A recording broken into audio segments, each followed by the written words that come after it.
Hello everyone and welcome back for Stage 2. This is a very special stage for me, because this was the stage that taught me the most about beat 'em up game design when I was playing this game for the first time. I would go so far as to say that it made me appreciate game design better in general. But anyway, there's some new stuff to talk about, like these guys with the yellow jackets. Those yellow goobers are called yellow signals, and they move in very simplistic patterns. They usually move directly towards you or directly away from you. They don't try to circle around you like these Garcias. However, the yellow signals have some hidden secret powers. One of their secret powers is that they can slide kick if you stand still for too long, which is difficult to avoid. And they can also throw you if you land next to them after a jump. And while those are pretty impressive gimmicks if you stand still a lot or jump around a lot, they're very vulnerable to our fists, our very long fists. Picking up a lot more items lately, we can throw the knife as you saw earlier.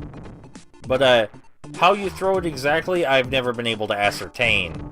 It just seems to happen after you use it a certain amount of times. The bottle extends our range and does more damage. It breaks after we hit someone with it the first time, but as far as I can tell, the broken bottle doesn't do any more or less damage.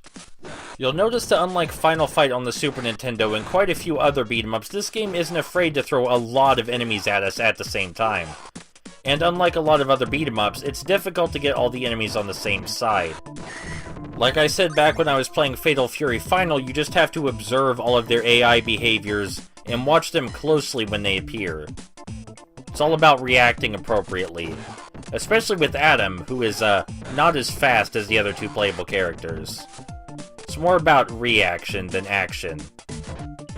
You'll notice that even when Garcia throws his knife, he has another one ready. I wish we had infinite knives like that. This fancy-looking guy in the white robes is called Hakuyo, and his whole thing is that he can kick us from across the screen by jumping at us, or he can just do a dashing kick, which seems to cover a lot less range, but is a lot harder to see coming. Usually jump kicks fix both of those problems. And coming in from the left here is an enemy type we haven't seen at all. This guy is Jack, and he loves to juggle things that are usually on fire and throw them at us. The things he juggles act as a shield, but if we have an extra long weapon like a pipe or baseball bat, we can bypass the shield entirely to hit him. Now if we don't have one of those things, we can still hit him with our fists or jump kick. We just either have to punch through the shield of juggled items, or around them. Grappling him is a no-go because of those juggled items, though. You just can't do it.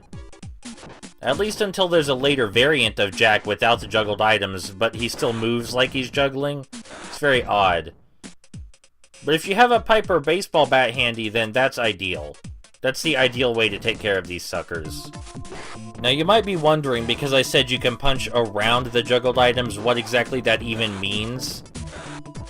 Well, that means you make him run into your fist by anticipating his movements. And I can hear you saying, well, that sounds kinda hard. Well, no fear, because when he stops to throw his items, he's vulnerable as well. That's probably how you're supposed to defeat him. But I prefer doing it my way because it's faster. Or at least it usually is, but I got kinda swamped there. You should also remember, though, that you can kick their juggled items out of the air. That's very important. It's time for the second boss. This guy is named Souther, and his whole thing is that he moves way too fast. We're gonna use our screen clearing move for the first time here. Anyway, Souther's whole thing is that he moves way too fast, but he has a very special gimmick in addition to that. He is invulnerable to jump kicks. You physically cannot use jump kicks on him. He dashes out of the way and then hits you as soon as you land. It's insane. And it really frustrated me when I first played this game, until I figured out what you're supposed to do. You're supposed to come at him from above or below, because he can't really attack above or below himself.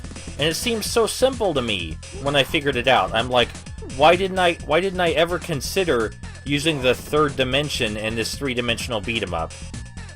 And that's kind of what opened up the whole world of beat-em-ups to me, is this boss fight against Souther. So I have a lot to thank Souther for, and I'll see you guys next time.